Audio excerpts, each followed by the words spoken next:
on YouTube. Okay, now here we have a folding knife, a very nice folding knife with a liner lock. Gets ball bearings, as you see here, and you can see it, here are the ball bearings, and some blue anodized screws, and all the titanium parts, and the stainless steel parts in here, the spacers and the axis, everything made myself, just put it together, don't lose it. And now what I need to do is finish up the blade and finish up the handle scales, and I'm going to show you that now. And here we are. Here is the blade, finished with the 800 polish. Now I'll go to a 1200 polish, and then I'm going to buff it and throw it into the hydrochloric acid. And here we got the handle scales, made out of ebony wood. Very nice ebony wood. It's more like a brownish tone. It's a very nice structure inside, so will be real nice when it gets polished up. This will be next after the blade is in the acid, or when the blade is in the acid. I have plenty of time a little bit to polish the handle scales, and at the end we're gonna build it all together. And here the back of the knife I didn't polish at all until now, so need to do this, don't forget it. Yeah, and I'll show you when I throw it in the acid. I'll say, want to see me polish? Okay, you want to see me polish? No problem at all. So here are my self-made tools out of wood, and I glued a piece of leather onto it with a contact cement. Holds up extremely nice, and just round it out for better grip. And here's the professional one. This one is made out of simple wood, and you feel the structure of the wood till now because it gets pressed in, and then you don't have a perfect flat surface. So I'm using this closed multi-layer boards, and they have a way better surface. The edges are rounded out until now because always going to the ricasso makes the wood also a little bit round, but that's good. Can need that for the ricasso. And basically what I do is I cut stripes like this, about 2-3 centimeters, 1 centimeter, always how you need it on the blade, how big it is. This blade particularly, I'm going to cut about 2 centimeter stripes, always one at a time. You can cut more if you want and lay them into the different closets or whatever you have. There's my rack for my grinding paper, all numbered with the grit I have. I can pull this in and out, and going up to 4,000, and under 4,000 there's an 8,000. And yes, the 4,000 and the 8,000, you do not even feel it, that there is some abrasion. It just seems to get more shiny. So, but it's nice, it's nice. And it's almost like cotton. That's one. Like cotton cloth. You see, this is the 4,000 grit, and the sun almost got it bleached a little bit here. But the pink side, the white side is useless, and the pink side is the grit. So about the 4,000 grit, and I cut off this piece here, and I used this for multiple times now, and I think it always works and works and works, because it's just such a high polish that you don't even see what you're doing with it. So after buffing, I use that. If the metal don't shine as I want it, I use that after etching and buffing. So now 1200, and all we're gonna do is push it onto the blade. Look that you don't wiggle around too much, and start grinding and polishing. Always get a good hold of your paper, grinding paper, so it doesn't slip off. And the upper surface the same.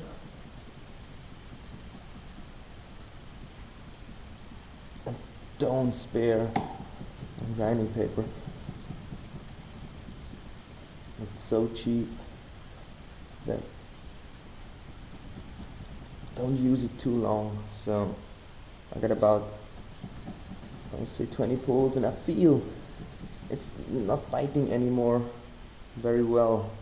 It's just sliding over the surface and giving it a high mirror polish, but it's not what I wanted. 1200 is a grinding paper, not a polishing paper. So it should grind off and leave grind marks, and if it doesn't leave any grind marks anymore, it's dull. It's completely dull. You could stop before that. So next surface,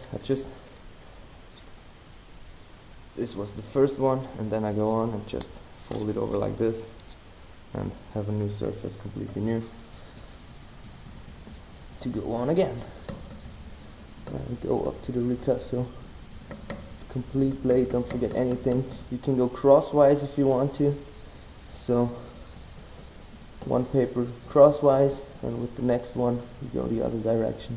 But I guess the 1200 will be the last I'm going to do with this blade before buffing. So I'm going to make a nice line along the knife. And at the edge, you can tilt it a little bit until the last point is, but don't over tilt it, because if you over tilt it, you're going to round out your cutting edge. You need to be very careful with that, so you don't unsharpen your knife. That's very important, because you don't want a dull knife at the end. That would not be what you recommend normally.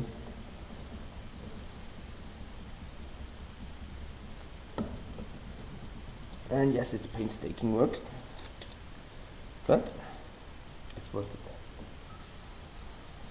To see the end result, absolutely say it's worth it. Okay, now let's say pretty much good. And go up to 1500.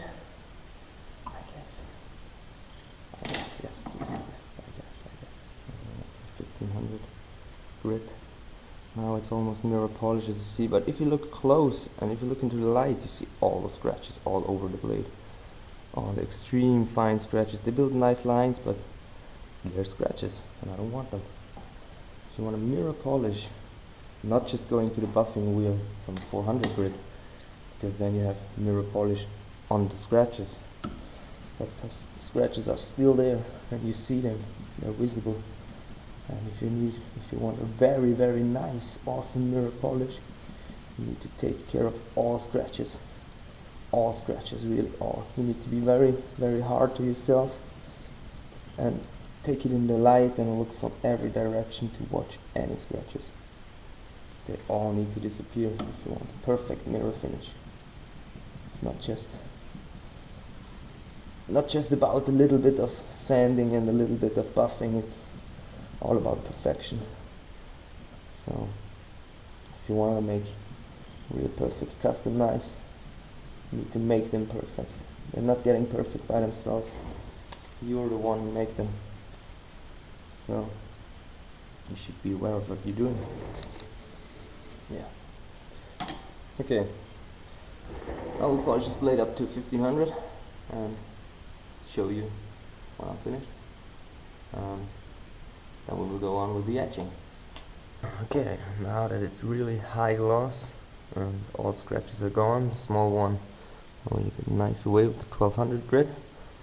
Just a very fine scratch, and as you see, it's pretty shiny. Now we go for a buff.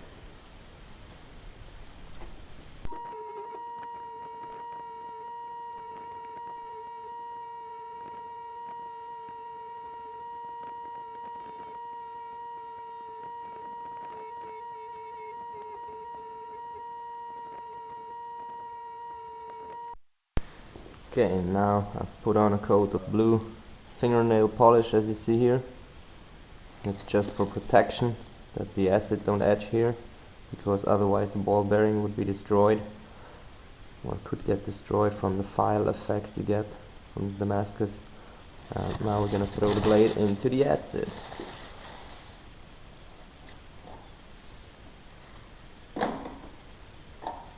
Let it in there for about 20 minutes, 15 to 20 minutes, and then take it out with a magnet and we'll see what happens. Okay, back again at the acid. And we're gonna take out the blade and we're gonna search for it. Oh, don't scratch it too much.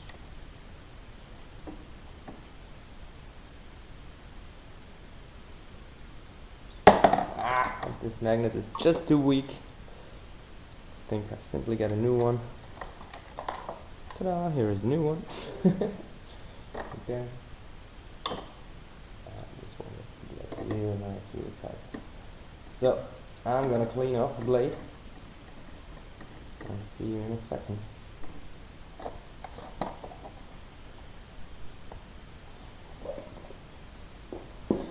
Yes, and here we are back with a nice blade. As you see, the nail polish held up, very nice. And here for the ball, which holds the blade in place, I also made a line.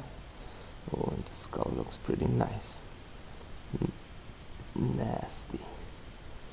Very nasty. And it's a deep etch. I got a real deep etch. I let it in for about 25 minutes. And very deep, very nice edge. So this is a twist Damascus stainless steel. It turned out very nice. Now clean the blade with acetone and then it's ready to mount. Ready for finishing. Okay, now we gotta go for the ebony scales. Surface already ground with the 220. So pretty nice, and this surfaces are ground with 120. So I'm gonna take the 400 grit and start all over with it. Taking 400 grit paper and start to work it. You can already take. Therefore, is the leather piece. The leather piece is a little bit softer than the wood surface, and if you want to round out a corner, it's nice to take the leather piece. I forgot to say it before. So now here I'm just trying to remove all the scratches from the 120 grit. And yes, as you see, paper and ebony wood closes up so immediately because of all the oils in the wood and everything. Yeah.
Yeah, main important aspect of ebony wood, it's poisonous if you grind it.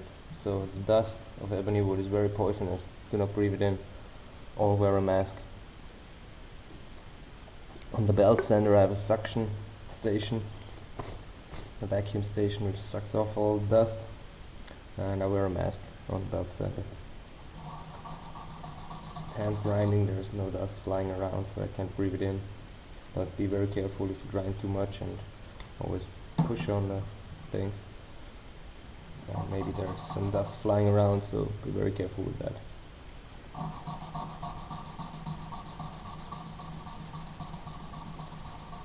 Okay, now I have to say, it gets really awesome. You see, this is the piece before grinding and polishing, and this is the piece after grinding and polishing. Looks very awesome. Has a very nice shine to it, as you see. I think those are pretty nice handle scales. Now I need to clean off the residues from the polishing wheel. So, it's pretty nice, and that's awesome.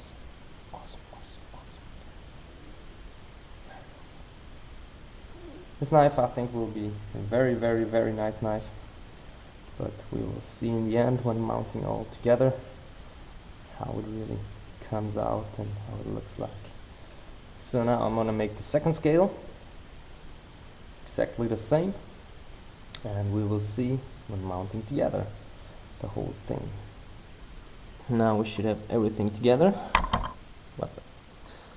Blade, handle scales, liners, axes, screws, everything here.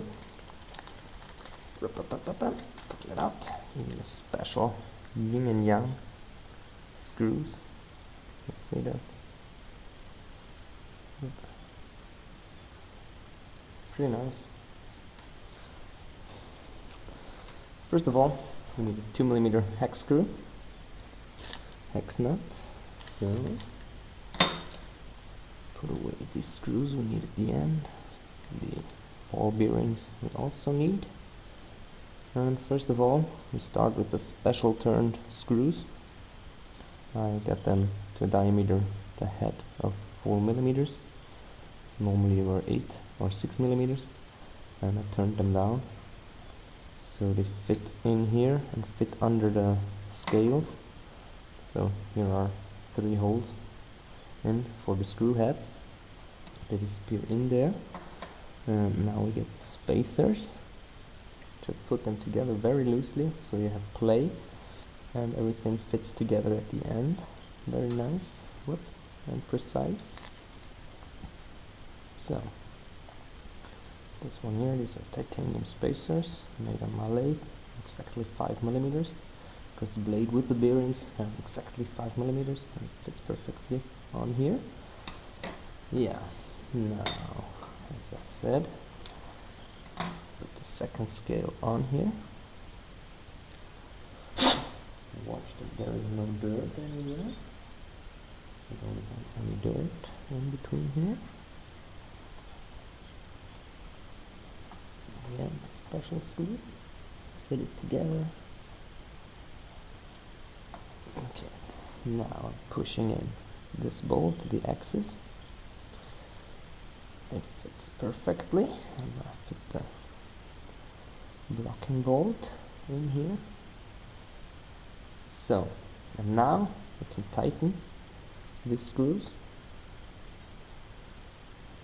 Just pre-tighten them a little bit. I think 3 screws are more than enough for this knife. 2 would have been enough. So, could put away 1 screw or even both of them if you want to, but I think it's way sturdier with all of them together. Yep, looks pretty good. Liner also looks pretty good. Now push out the axis and mount the first handle scale. Aluminum screws are normally holding up not very well, but for this case they're more than enough because they only need to hold a little bit of the scale. Also just loosely put it on. It's for aligning the ball bearings with the blade. So now the bearings, as you see, it's a U profile, a round U profile ring, and I'm looking that the open side faces to the blade, so the closed side is upside down and dirt cannot penetrate as well. Now we're gonna push in the blade carefully and start aligning it with the special tool. I can start pushing it slightly through. Look for the liner lock to be opened. Now I'm pushing it completely through. Watch the blade closed. Oh my god, it's awesome. It's awesome. Okay, now I have it on the wrong side, the tool, but that should not be a problem at all. I'm just gonna fit it from the underside. Okay, because the bolt on the axis is going in from here where the wood already is. You just push it to get through. Tool falls out. Axis is in. Oh, the liner's a bit too close, I guess. But we will see when it's finished and mounted all together. And the play gets out and fits a bit more perfect. And now the last two aluminum screws. Also just loosely fit them in, just so the scales won't fall off. Tighten them and loosen them again a bit. That's just so the knife can operate freely, complete for now. And when everything works fine and operates perfect, here is a special tool I made with 2 bolts fitting perfectly into these holes for putting the perfect. So this is fucking awesome. Oh my gosh. Even close you can see it. Oh, it's very nice. And as you see, the blade, that's a very important point, I think. The blade has perfectly go on with the handle here in the closed position. It's almost, it's completely flush, nothing sticks out, just the finger flipper, and this is all the way around. The blade is not stick out anywhere, and as you see here, it's maybe you see it's so close that the blade touches the spacer here inside. It's pretty close, but it works, and that's how it should be. That's how I like it. Very close and functional. So let's see. We tightened. No, we didn't tighten the screws at all. Now we could tighten them because everything fits together and works out perfectly. I just tighten them with 2 fingers, just a little bit of torque. Don't give them too much, they don't need it, because aluminum is not very hard and will get ripped off by the stainless steel. If you push it too hard, you could rip off the screws or rip the thread away from the screws, and that would be not very good at all. And I should just barely deburr the liner inside on the right side. You know, see this? It's just not 100% perfect. It works, but it's not 100% perfect. So I need to deburr the liner just a very tiny amount, because if you push it too much, it could be destroyed and or could get worse. What I also try is with the pencil lead, just smear a little bit here. A little bit of pencil lead.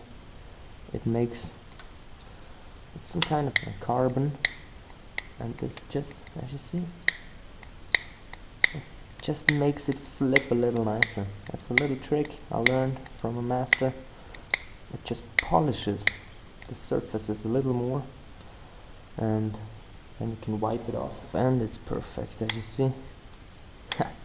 Do not even need to deburr it. It's got a little flick to it at the end. That's very nice, so the liner cannot spring out by itself even if it wants to, and the blade has no rattle this way, no rattle this way, so very sturdy, very nice. Even though the liners are not hardened, they're just simple stainless steel. Yes, as I said, the bolt here and the spacers here are titanium. The screws are anodized aluminum. These screws are stainless steel also. The bolt, the axis, also titanium. And handle scales, ebony wood. Very nice piece of ebony wood, brown ebony wood. It's not as black as it could be, but I think it's very nice. Very nice pattern. And the blade itself, stainless Damascus steel, Swedish Damasteel, called, hardened to 60 HRC, Rockwell. As you see, hair removal, no problem at all. Hope you like my video. Please give me a thumbs up, subscribe to my channel if you want to see more videos like this, and thanks for watching.